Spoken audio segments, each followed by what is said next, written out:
Ladies and gentlemen, today is a great day because I get to talk about a team and a manager who I've raved about since the beginning of last season. Today we're going to be delving into Andoni Iraola's AFC Bournemouth. Finally, it feels like Bournemouth are starting to get the flowers that they deserve for the incredible project that they are building, and their performances over what is now over a year, they've consistently performed to an incredibly high level, and all it took for them to get the praise they deserve is to take points from Arsenal, Man City and Aston Villa back to back. So in today's video, we're going to talk about the decisions that Bournemouth have made to replace Gary O'Neill with Andoni Iraola as a pivotal step in their project. We're going to also talk about Iraola's deployed tactics this season, and on top of that, we're also going to look at some of the incredible personnel that the Cherries have at their disposal. After finishing 15th in the Premier League back in the 22/23 season and staying up by 5 points, Bournemouth went against what everyone expected, and they parted ways with their manager Gary O'Neill, who appeared to have done a good job in keeping them up. However, as I'm sure many Bournemouth fans will tell you, it was negative football. It was always defence first, and even then the defending wasn't too good. They were still leaking goals consistently, and overall, as much as they did survive, and I guess that's kind of the main step that you need when you're early doors from promotion from the Championship, Gary O'Neill wasn't ever going to take Bournemouth to the next step, and the Bournemouth board and obviously the fans now want that project to continue to grow and take them to eventually potentially challenging for Europe or even just the top half, and under Gary O'Neill that probably wasn't going to happen. Therefore, the Bournemouth board took the risk of parting ways with the manager Gary O'Neill and appointing Andoni Iraola. Fast forward to modern day, and now Iraola has just led Bournemouth to their first ever point against Manchester City as they beat the champions 2-1 on Saturday, and really should have and definitely could have scored more. But let's not waste too much time and let's delve into what Bournemouth currently are. Let's say, we can put all the past behind us. As I think I said with the Nottingham Forest video last week, we're not going to waste too much time on looking at the old club.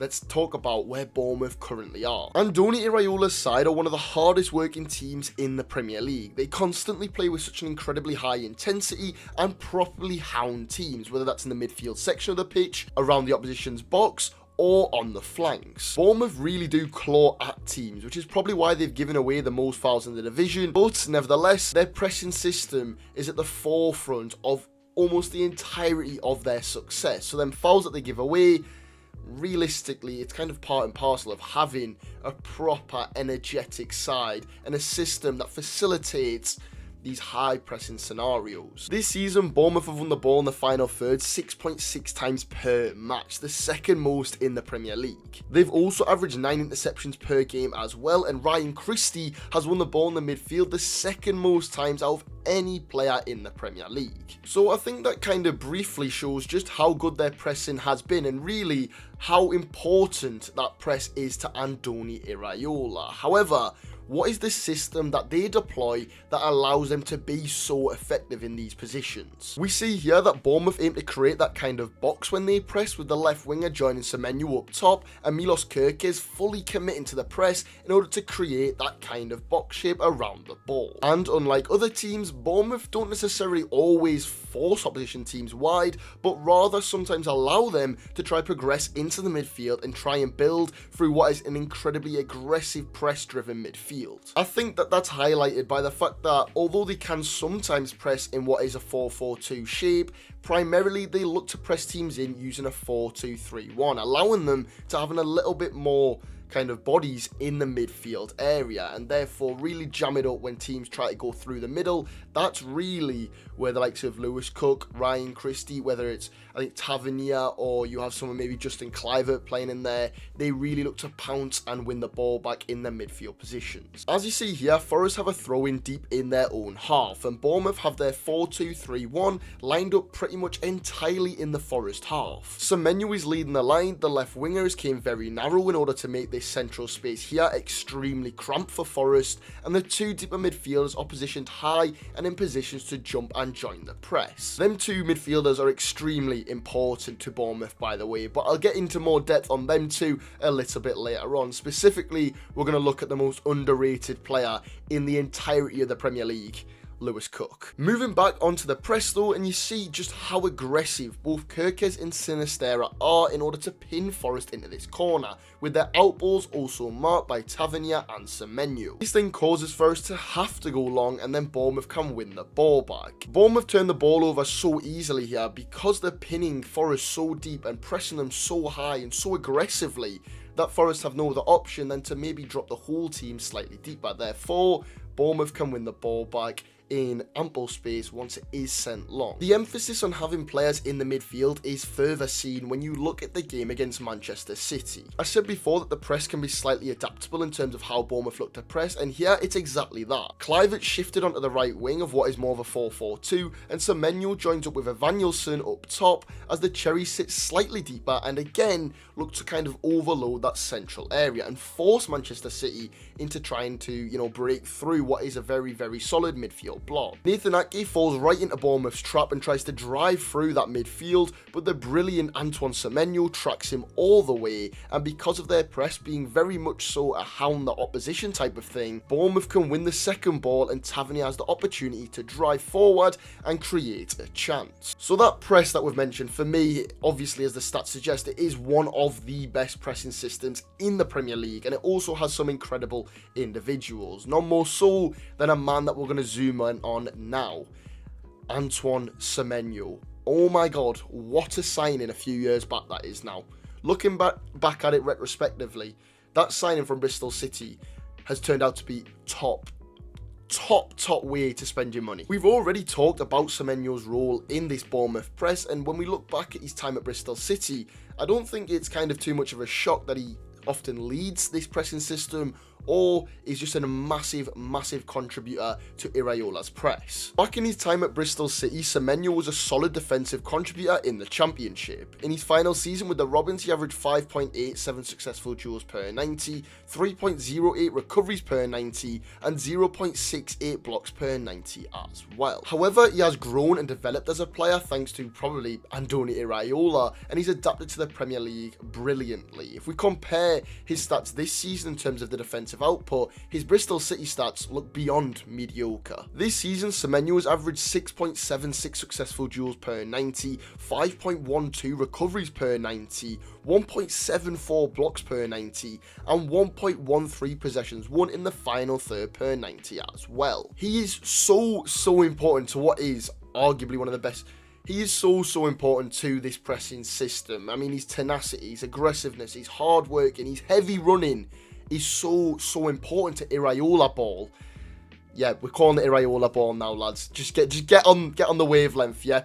But anyways, he's so important to this press. However, Semenyo isn't limited to just being a pressing machine. He offers so much in possession as well. At the time of recording, Antoine Semenyo has 5 goal contributions in the Premier League from 10 appearances this season. He's currently Bournemouth's top goal scorer with 4 goals, taking 3.3 shots per 90, seeing him sit in the top 9% of wingers in Europe's top 5 leagues for this metric. He's also currently averaging 2.35 successful dribbles per 90, and is also receiving an average of 8.24 progressive passes per 90 as well. Semenyo can carry the ball forward from deep central areas or from wide areas if he needs to. On top of that, he has a dynamic finishing skill set. I mean, he's not necessarily an elite finisher, but for his position and his role in this team, he is more than good enough in front of goal. The Ghanaian really does have that perfect balance of aggressiveness, work rate, but also technical ability and drive when in possession. Well, if we go and look at the goal against Manchester City,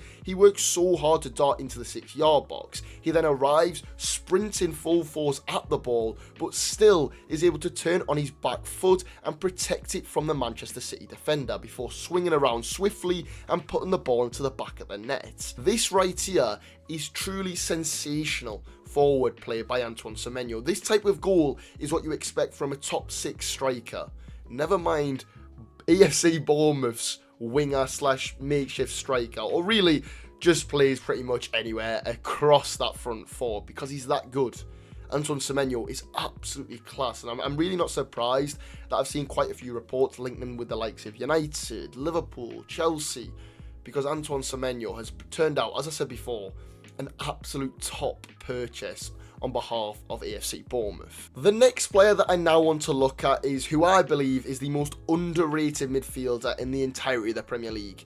Lewis Cook. I mentioned before just how important the two deeper midfielders are to Andoni Iraola in this team, but none are more so important than Lewis Cook. The English midfielders heat map shows us that Cook is a midfielder with the ability to make things happen across the pitch, from being extremely good around his own box to being an important asset in the midfield, with him winning the ball in the midfield 3.1 times per 90, to also being a slight presence in more advanced areas around the opposition's 18-yard box. Lewis Cook really does epitomise Andoni Iraola's brand of football. He's an incredibly hard worker, extremely tenacious, and still a progressive-minded, forward-thinking player. This season, the 27-year-old has averaged 4.37 tackles and interceptions per 90, 5.72 recoveries per 90, seeing him sit in the top 20% of midfielders in Europe's top 5 leagues for that stat. He's also averaged 5.72 progressive passes per 90, whilst also sitting in the top 20% of midfielders in Europe's top 5 leagues for key passes. On top of that, he's also averaged 3.25 shot creating actions per 90,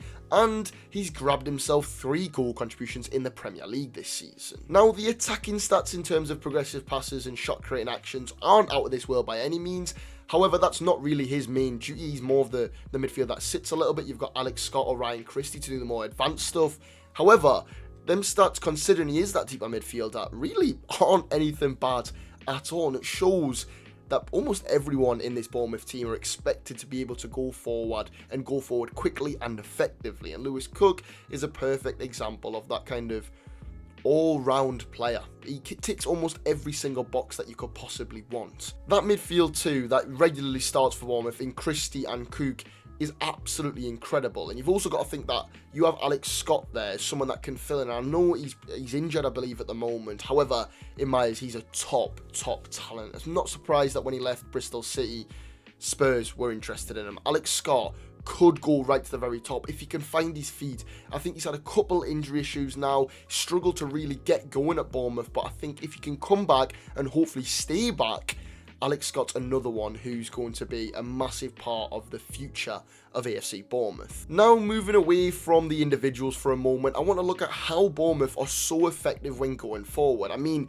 you do not score twice against Arsenal, twice against Manchester City, and once against Aston Villa in game after game after game without being extremely effective going forward and not wasting the ball that you do eventually get, because all 3 of them sides, you know, they can hold on to the ball extremely well. So Bournemouth had to be very effective, and that's exactly what they were and exactly what they've been for over a year now. I want to establish the fact that Andoni Iraola's team isn't a possession-based side. Yes, they do play nice football, but they don't look to hold on to the ball for too long. Bournemouth sits 17th in the league for average possession per game, yet they sit 6th in the league for expected goals and have made more shot-creating actions than any other team in the Premier League, bar Manchester City and Tottenham Hotspur. The Cherries constantly look to be on the front foot. They don't look to waste time keeping it at the back for way too long, although they can play out from the back and they do so when they can. But they do look to go through the phases very quickly, and that's why having these multifaceted midfielders like Christie, like Cook, like having Semenyo who can really drive the ball forward are so important to Andoni Iraola. They often look to overload one wing of the pitch in order to create isolations on the other side, like we see here with Milos Kerkez being left in an absolute mismatch as he's up against Phil Foden. Now, this stems from the fact that Bournemouth can shift the ball to one side and really make the opposition question, are they going to just come out with all the way down this side, which then leaves on the other side often a mismatch between a winger or Kerkez running at someone that probably shouldn't be marking him, like Phil Foden in this case. Kerkez's drive and ability to beat a man matched with brilliant delivery creates a big chance, but that chance stems from the fundamentals of Bournemouth's system. Now, that kind of moves us on pretty nicely onto the next topic of discussion in today's video. Evanilson seems to me to already look like an incredible replacement for Dominic Solanke. Once Solanke left Dean Court, I was a little bit sceptical about how Bournemouth would cope with it and how they would actually do without Solanke. However, at the same time, I did mention it last season when I talked about Bournemouth. Dom Solanke wasn't massively outscoring his XG. I think he was actually underperforming his expected goals, or around about on track with it. So he wasn't necessarily scoring a ridiculous volume of goals over what would be expected from a striker in his position. He was just consistent with it. And he's also, to be fair to him, his build-up play and hold-up play was out of this world. And, you know, I'm not discrediting Solanke at all. It's top player, brilliant move to Spurs. But I don't think that the vital role of him there, it wasn't necessarily him that was keeping this system together. It was Iraola and the way he was making his team create chances. So bringing someone in like Evanilson, who this season has started very well, I really think it was a really nice replacement, or at least right now looks to be a really nice replacement. The 25-year-old has a brilliant and diverse finishing skill set. He can be a threat from the edge of the area, he can score headers, and he can finish in a multitude of ways inside the area, whether it be, you know, an acrobatic finish, a sliding in finish, or just tapping it home, or even smashing it off the roof of the net. Evanilson can do almost anything when it comes to hitting the target. Now, his hold-up play and ball carrying may not be on par with Dominic Solanke's, but it's not an astronomical drop-off, and in some regards, some people may say that it's pretty much on par. The new Bournemouth striker sits in the top 3% of forwards in Europe's top 5 leagues for shot-creating actions per 90, averages 1.73 foul wins per 90, and sits in the top 9% of forwards in Europe's top 5 leagues for tackles in the attacking third. Although he did cost a pretty hefty £31 million, well estimated by transfer marks, I still think that Evanilson will grow to be well worth the money if he's not already to Bournemouth fans, and I really think he will develop very, very nicely to being a very, very good replacement for one of the best strikers in the Premier League last season in Dominic Solanke. So we've talked about the midfield, we've talked about some of the attackers, and we've also talked about the pressing structure. However, how good are the personnel in Iraola's defence? Because I feel like, again, with majority of Bournemouth's team, the manager and the club itself, they get massively overlooked. Both Senesi and Zabani have been absolute rocks at the back for some time now and consistently churn out top-class performances both defensively and progressively. Bournemouth's team defenders are a serious unit, so you're looking at Kirkes here. At the moment, I think against Man City it was Smith at right back and then Zabani and Senesi. So the stats specifically for Zabani also don't look too good, but I think you just have to believe me here, and I'm sure Bournemouth fans will back it up. Zabani is absolutely incredible. I also hope I'm saying his name right. I'm probably not, but I really hope I am, and I apologise if I offend anyone. But Zabani, for me, is one of them where if you watch him, you see how good he is. He's incredible. He has that big physical frame. He's not the slowest of defenders. He's not absolutely rapid, but he still covers large volumes of ground fairly quickly, and he just offers so much in what is, you know, Bournemouth can be very compact, and you need someone like Zabani and equally someone like Senesi to partner and be very, very solid. I really wouldn't be surprised that if in the future Zabani gets a massive move to a Liverpool or someone of that kind of calibre, or he could spearhead Bournemouth to a European charge. Who knows? However, I will tell you, Zabani is absolutely incredible. I'm sure Bournemouth fans will back me up on that. Senesi, on the other hand, is slightly older, so may not necessarily get that big move, which I'm sure is music to the Bournemouth fans' ears. However, his stats do look a little bit better because I feel like he is a bit more active in the duels that he commits in. Zabani maybe less so and maybe a bit more of a cover player. Senesi this season is averaging 2 tackles per 90, 7.38 successful duels per 90 and 6.63 recoveries per 90 as well. He's an absolute defensive monster. He churns out so many good, well, the statistics say it, but every single week I see Senesi, well, he sometimes has a few odd performances that are a little bit out there, but almost every single week I see Senesi putting in a proper defensive performance. And when you look again at that back line, they're all really, really solid defensively. And I think we've kind of addressed that with Iraola. He wants to make sure his team are extremely solid at the back and defending teams before they look to necessarily go forward. But it doesn't come at the sacrifice of their attacking play like it kind of did under Gary O'Neill.